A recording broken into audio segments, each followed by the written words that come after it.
Me and one of my friends in the past, of course, we talked about doing a serial killer that will kill just Elvis impersonators. The idea of for the title was at the time Elvis Eliminator.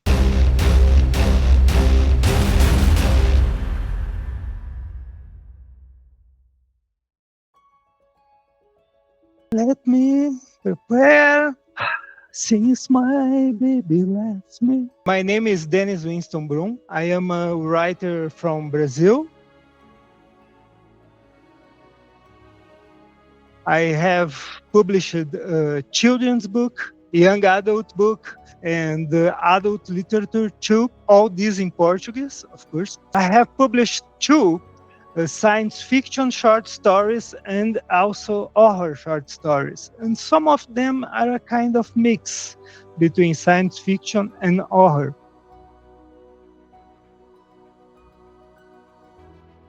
I read a lot of pocketbooks that I bought, and there is FBI stories, there is horror stories, terror stories, science fiction stories, a lot of secret agents. My first attempt at writing was a story that combined all these elements. It was two FBI agents in a desert of Nevada conducting a wolf to try to create a kind of vaccine against the rabbit virus. And they took him to this secret lab in the desert of Nevada. I don't know why the vaccine was radioactive, but it was. Of course, the wolf escapes and he attacks an encampment of Boy Scouts. He kills the son of the sheriff. I did a very graphic scene about the wolf crawling in his eyes. It was something absolutely disgusting. I was transitioning between teen and young adult. I did a horror story called Eyes of Laura. It was about this guy who is completely passionate about his fiancée eyes, but he is too passionate to the point he wants to take them off for keeping him. And I was able to publish this in something that here is pre-college course. It was a journal. I was able to publish, just the editor cut the graphic scenes of it. Like a year after Eyes of Laura was in this journal, came Eyes of Laura Mars, a movie that John Carpenter is one of the writers. The director was Irving Kershner. He directed also The Empire Strikes Back, Never Say Never Again. It was his movie also. But it's a completely different story than mine story. It was funny because the same title, almost the same title, Eyes of Laura Mars. This movie, Faye Dunaway,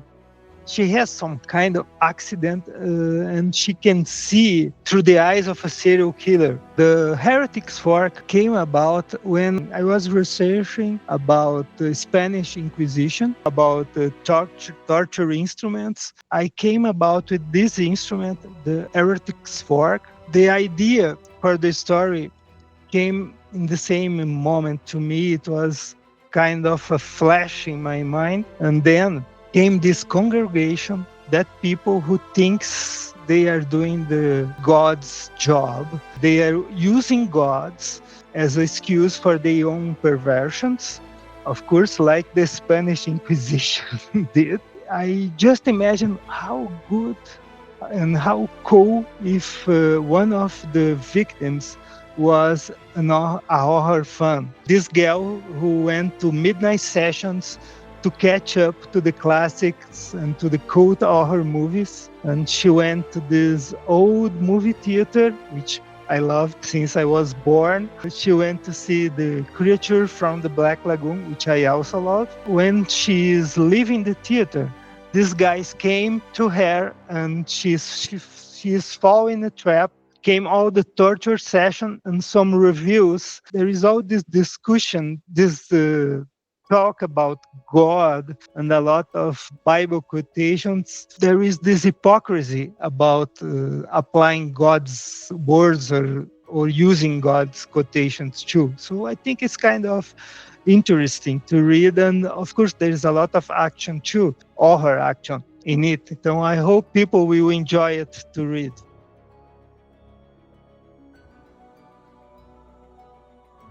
I love horror since I was a kid. My beginning in horror was when I watched Abbott and Costello meets Frankenstein. To me, was a great, great beginning. Lon Chaney Jr. as the Wolfman or Lawrence Talbot. Only the second time that Bela Lugosi officially played Dracula, and Glenn Strange as the Frankenstein monster. He's great in it because the master, Boris Karloff, has teach you how to play Frankenstein. Maybe the first woman that was a mad scientist in the story of the horror movies. Lenore Albert playing Sandra Mornay. At the end of the movie, here come a spoiler, you will find a floating cigarette and the voice of Vincent Price talking as the Invisible Man. To me, this was an unbelievable experience. I remember to this day the emotion that I have when I saw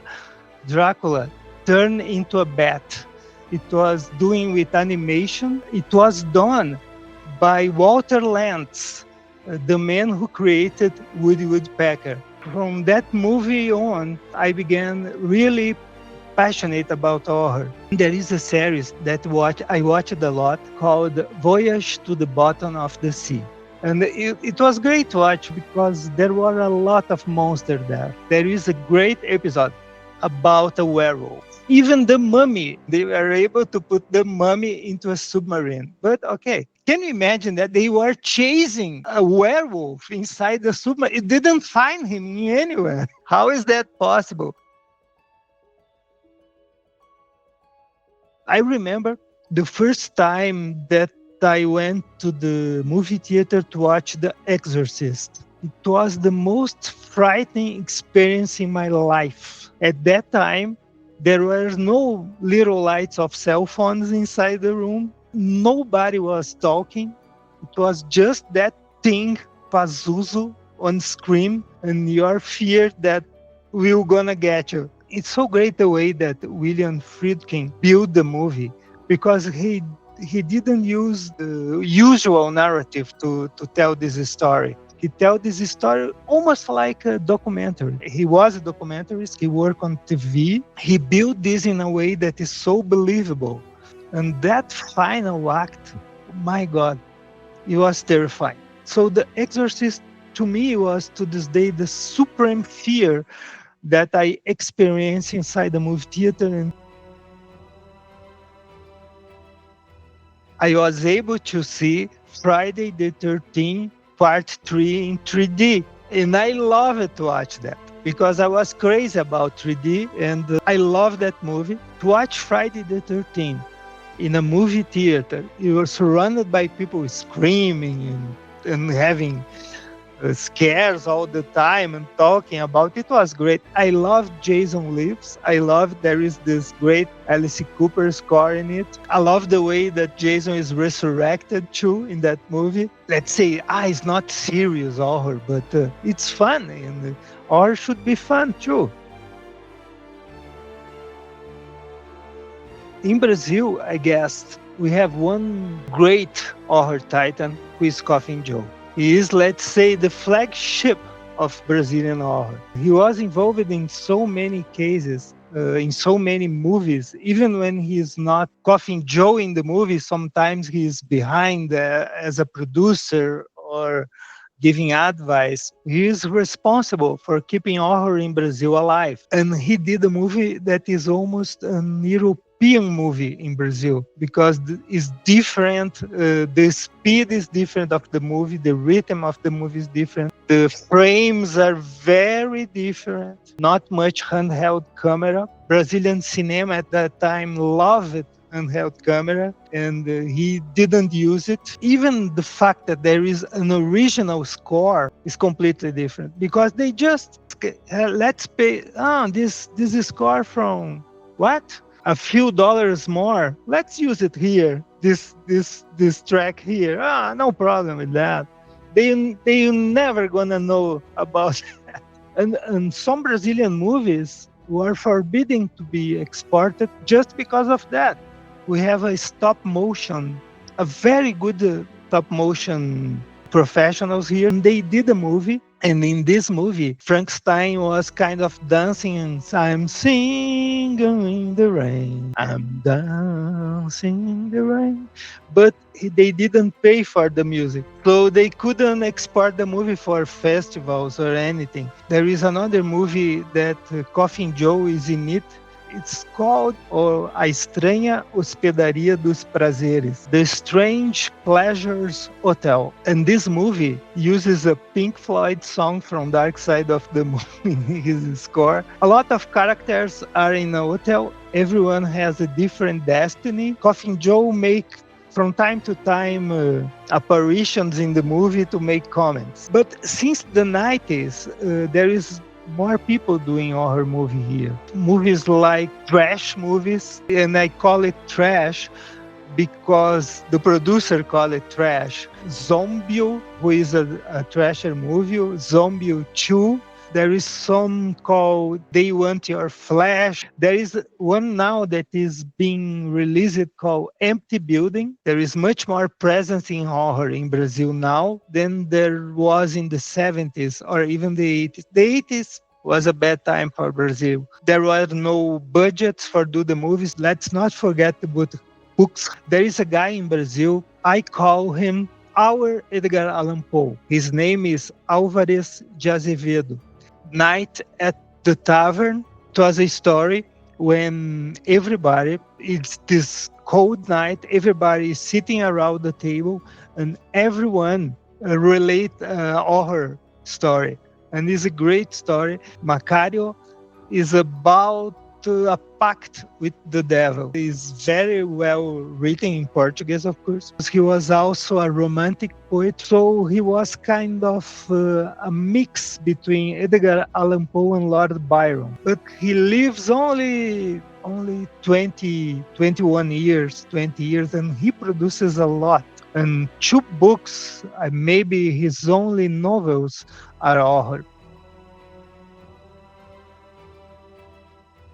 The military censorship sends someone to paint with a marker every possible genital in the movie. Every possible. Could be genital here, could be in the chest. When you are watching the movie, there is these black circles on the screen trying to follow the actors. And of course, they miss the actors a lot of time.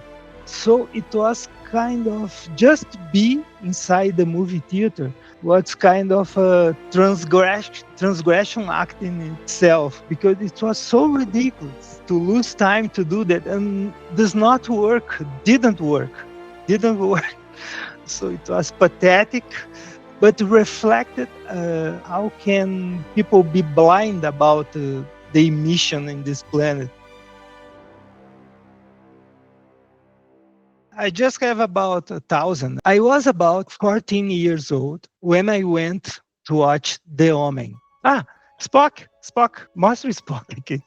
I want to show you my dog. My director, he was always angry. I went to this neighborhood movie theater to watch The Omen. From the moment I saw it, it was falling in love for the first time. I don't have words to say how much I love Jerry Goldsmith's score for that movie. And I love all the cast, the script, everything. From the beginning, I love Damien Thorne, and I saw this movie about as much as I could. I love the second movie. Again, I love the Jerry Goldsmith score. All the deaths are great in that movie. The difference, movies like The Exorcist and The Omen, is that when the movie ended, there is no kind of the things is gonna be all right again, because this is not gonna happen. And in the second movie, it's so great because when Lee Grant uses the knives to kill her husband, and there is the explosion on the Thorne Museum, oh God, that was great. Then came The Omen 3, The Final Conflict. Jerry Goldsmith did a different score. He don't reuse his original tracks. He did the original score. It was an amazing score too. I loved that movie. I saw it 3 or 4 times. I saw in 3 different movie theaters. But that's it. It's my comfort movie. Is this trilogy that I love it to this day, and I have it. Thanks God I have the Demons movie to watch. Just the last year, we were able to be for about 10 days in London. It was overwhelming. We went to Kensington Gardens. It was close to Kensington Palace. And there is this lake. Then I saw there is something familiar about this. I talked to my wife. It's like I have been here before, which was completely impossible. After we came back, I was researching the place. And I find out that the Omen 3, some new did the same in this lake. We did Jack the Ripper's walking tour. A tour for all the places, all the killings and some interesting places. I was in Madame Tussauds, and there was this reproduction of Jack the Ripper there. And it's great because it's a kind of animatronic. He's kind of do like this. He has the top hat and he do like this. But the shadow behind him moves in a different way with the knife, like this.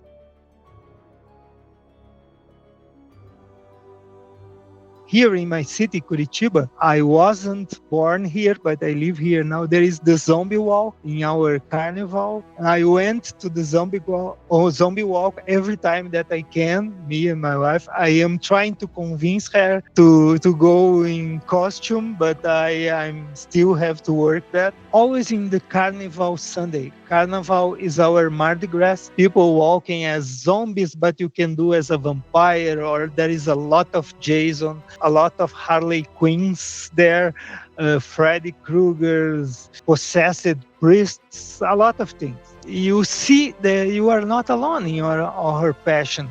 There's a lot of people who love, even little dogs are in costumes in Zombie Walk. Me and one of my friends in the past, of course, we talked about doing a serial killer that will kill just Elvis impersonators. The idea for the title was at the time Elvis Eliminator.